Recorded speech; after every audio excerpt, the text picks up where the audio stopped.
नमस्कार सभी श्रोताओं को। विदुर नीति के अगले एपिसोड में मैं आपका स्वागत करता हूं। आशा करता हूं कि आप सब ठीक होंगे। हम विदुर का चौथा अध्याय, विदुर नीति का जो चौथा अध्याय है, हम उसके श्लोकों को पढ़ रहे थे, उनका मतलब समझ रहे थे। तो आगे चल के देखते हैं कि विदुर जी धृतराष्ट्र जी को क्या समझा रहे हैं।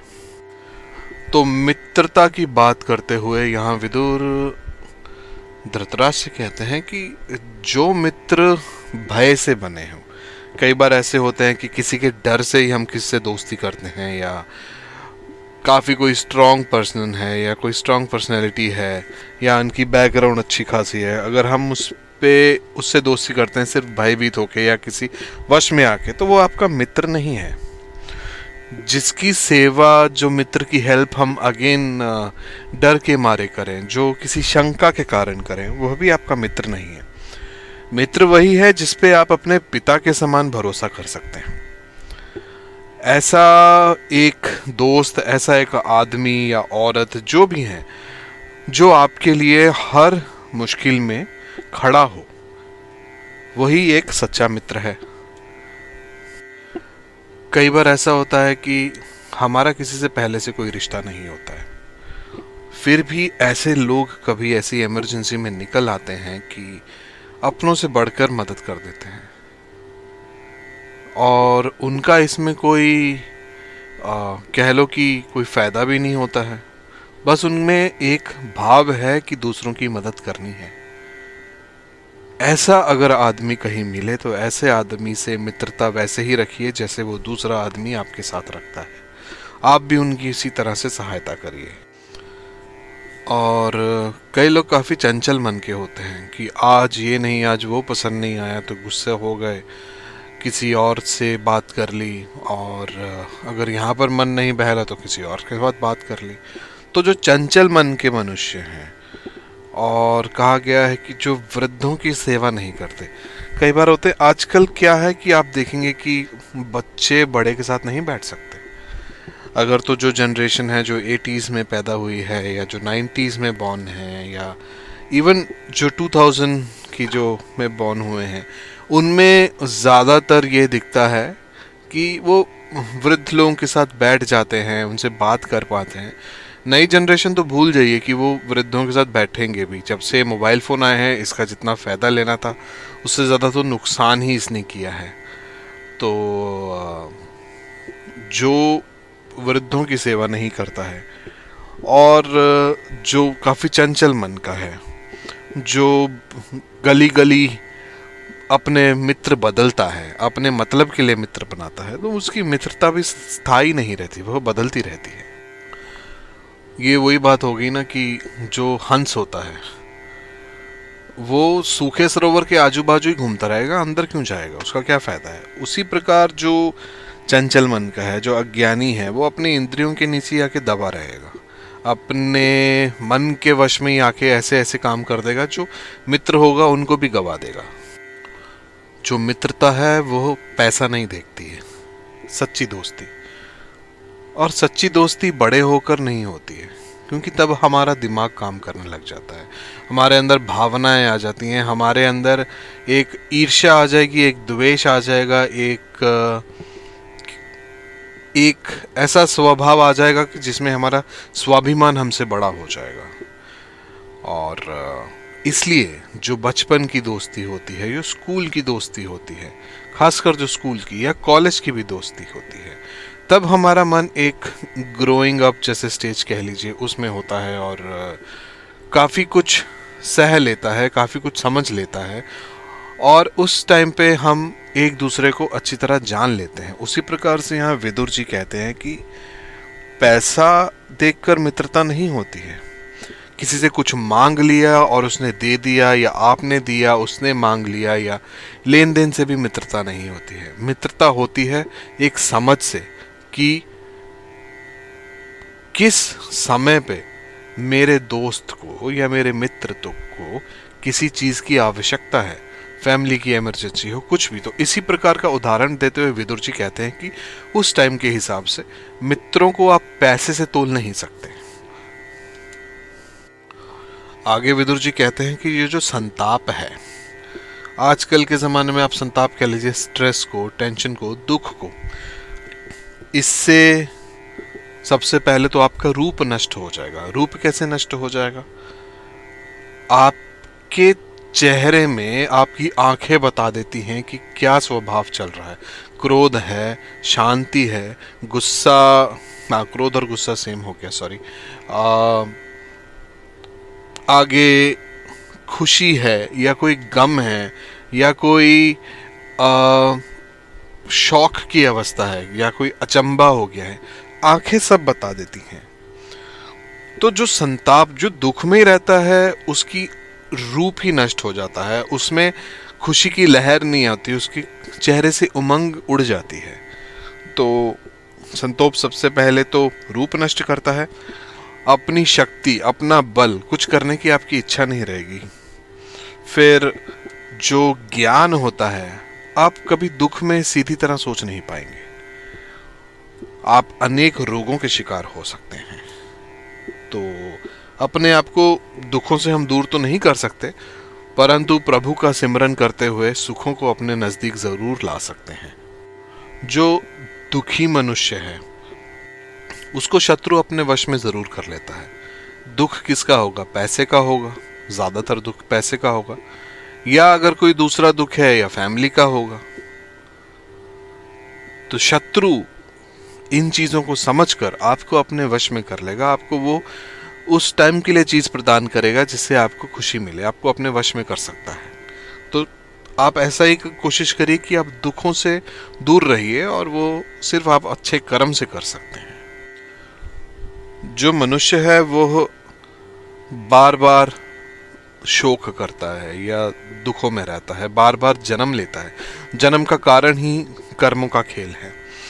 कई बार आपके कर्म ऐसा होंगे कि आप एक महान पुरुष बन के भी जन्म लें, परंतु अक्सर हम देखते हैं कि शोक ही रहता है, दुखी ही रहते हैं लोग। आप या किसी के लिए दुखी हैं या कोई आपके लिए दुखी है। इस बात में गुरु नानक ने भी कहा है कि नानक दुखिया सब संसार। वो कहते हैं कि गुरु नानक कह रहे हैं कि जिसको देख लो वो दुखी है। कैसे पता चलेगा? आप किसी एक व्यक्ति को जाके अपना एक दुख बताइए, वो अपने 100 दुख आपके सामने रख देगा खोल के। तो विदुर जी भी यहां वही कह रहे हैं कि दुख लेके ही लोग आते हैं, और इसी के कारण वह शोक में ही रहते हैं। इसे दूर करना चाहिए। और आगे कहते हैं कि दुख, सुख, संतोष, पैसा, लाभ, नुकसान, मौत, जिंदगी, ये पुरुष के लिए साधारण चीजें होनी चाहिए, क्योंकि ये तो आएंगे ही। साधारण ये इसलिए नहीं है क्योंकि हमने कभी समझने की कोशिश ही नहीं की। क्या समझने की कोशिश की? अपने कभी शास्त्रों को ही नहीं समझा। हमारे को जो समझाया गया है, क्या है मौत, जितना सनातन में, भारत में 4 धर्म हैं जो सनातन को मानते हैं। पूरे विश्व में बाकी कोई सनातन नहीं मानता है। और भारत के 4 धर्म कौन से हैं? हिंदू, सिख, जैन और बुद्ध। ये चारों ही सनातन को मानते हैं और एक ही विश्वास में रहते हैं, चाहे तरीके अलग अलग हों। परंतु ये समझने की जरूरत है कि कोई अपने शास्त्रों को, कोई अपने ज्ञान को लेना ही नहीं चाहता, इसलिए वह असल दुख में है। और विदुर जी आगे यहां कह रहे हैं कि हमारी जो इंद्रियां होती हैं, ये नहीं कि एक इंद्री सबसे ताकतवर हो या सभी इंद्रियां ताकतवर हो। ऐसा होता है कि मनुष्य एक इंद्री के वश में आके ऐसे काम करता है कि उस विषय में उसकी बुद्धि क्षीण होने लगती है, उसकी बुद्धि कम होने लगती है। इंद्रियों पे कंट्रोल रखना इज काफी जरूरी है, पर वो आप कैसे रखेंगे? योगा, शास्त्रों का ज्ञान, धर्म की नॉलेज, अच्छे मित्र, अच्छा कुल, अच्छा संप्रदाय,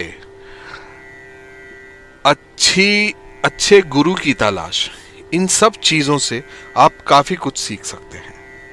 तो ये सब सुनकर धृतराष्ट्र कहते हैं कि मैंने अपनी सूक्ष्म बुद्धि का इस्तेमाल नहीं किया, मैंने अपनी एक अधम बुद्धि का इस्तेमाल करते हुए युधिष्ठिर के साथ मैंने ऐसे मिथ्या का व्यवहार किया है कि अब वो युद्ध करके हमारे जो पुत्र हैं, हमारा जो वंश है, उसका नाश कर देंगे, उसका नुकसान कर देंगे।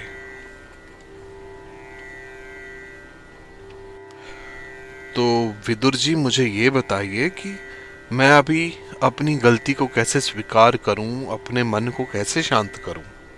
तो विदुर जी यहाँ आगे कहते हैं कि महाराज, विद्या, तप, इंद्रियों पे कंट्रोल या निग्रह और लोभ का त्याग, इनके अलावा मैं आपके लिए कोई शांति का उपाय नहीं ढूंढ सकता हूं। विद्या तथा बुद्धि से मनुष्य अपने भय को दूर करता है, तप से ऊंची अवस्था प्राप्त करता है, अच्छे गुरु से, अच्छे इंद्रियों के कंट्रोल से एक त्याग की भावना, एक ज्ञान प्राप्त होता है, और जो योग है, जो लोभ है, उसको त्यागने के बाद और जो आप योग करेंगे उससे आपको शांति मिलेगी। और महाराज, जो लोग मोक्ष प्राप्त करना चाहते हैं उनके लिए दान पुण्य का आश्रय कुछ नहीं होता है, उनके लिए वेद पुण्य का आश्रय भी कुछ नहीं होता है, वे नहीं लेते हैं। उनके लिए सिर्फ निष्काम सेवा, दूसरों की सेवा, अच्छे काम, साफ हृदय, सिर्फ यही एक आश्रय होते हैं जो उनको परमात्मा के साथ जोड़ते हैं। विद्या, न्याय से किया गया हुआ जो युद्ध है, पुण्य कर्म जो है, और जो अच्छी तरह सफल की गई तपस्या है, और जो आपके गुण हैं उनको अपनी इंद्रियों के साथ मिलके आगे बढ़ाना, ये सब आपको अंतिम अवस्था में सुख की वृद्धि देंगे, ये आपके कर्मों को साफ करेंगे।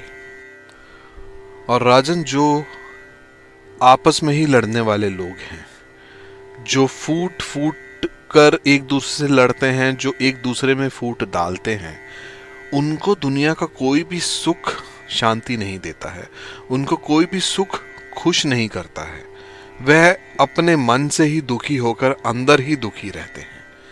इन जैसे मनुष्य का कोई उपचार नहीं है। जो भेदभाव रखते हैं, जो ऊंच नीच देखते हैं, जो धर्म का आचरण नहीं करते हैं, जो गौरव कभी प्राप्त नहीं करते हैं, जिनमें कभी हिम्मत नाम की चीज नहीं होती है, उन्हें शांति तो क्या, उन्हें सुख तो क्या, उन्हें कुछ भी जिंदगी में प्राप्त नहीं होता है। उनको अच्छी बात बताएंगे तो कई लोग ऐसे होते हैं कि हमने वाकई में कुछ अपने मन से, सहज से सोचकर उन्हें कोई बात बताते हैं, वो उसका मतलब गलत ही लेंगे। क्यों? क्योंकि उनका मन चंचल है, उनकी इंद्रियां उनके वश में नहीं है। ऐसे लोगों में योग सिद्धि से भी उनको क्या कहते हैं, सिद्धियां रिद्धियां कुछ भी प्राप्त नहीं होगा। भेदभाव रखने वाले पुरुष को तो विनाश के सिवा और कुछ मिल ही नहीं सकता। तो आज के इस एपिसोड में हमने मित्रता क्या होती है, कैसे रहना चाहिए, और शोक आपके जीवन पर कैसा असर कर सकता है, संताप आप पे कैसा असर कर सकता है, अगर आप अपने इंद्रियों को वश में नहीं रख सकते तो आपके साथ क्या हो सकता है, वो सब हमने विदुर जी के उदाहरणों से सुना है, समझा है। आशा करता हूँ कि आपको ये पसंद आया होगा। अपने कमेंट्स और लाइक्स करना ना भूलिएगा, चैनल को सब्सक्राइब करना ना भूलिएगा। मिलता हूँ आपसे अगले भाग में। तब तक के लिए सभी को नमस्कार। जय हिंद, जय भारत।